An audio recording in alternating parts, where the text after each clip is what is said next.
नमस्कार, DV news में आपका स्वागत है। ममता कुलकर्णी के महामंडलेश्वर बनने के बाद से कई सारे लोगों ने इस पर नाराजगी जताई है।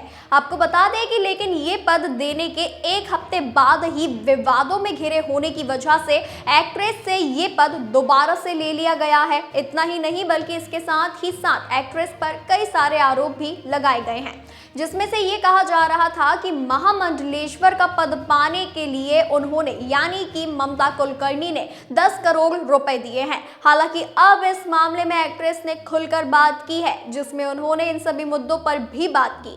महाकुंभ के दौरान ममता कुलकर्णी का टॉपिक लोगों के बीच एक खास चर्चा का विषय बना हुआ है।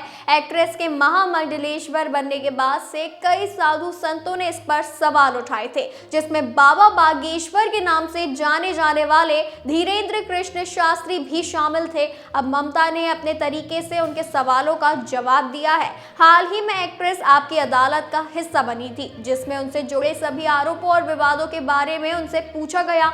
शो के दौरान जब एक्ट्रेस से उन पर संतों की तरफ से उठाए जा रहे सवाल के बारे में पूछा गया तो उन्होंने कहा कि अब मैं इस पर क्या ही कहूं।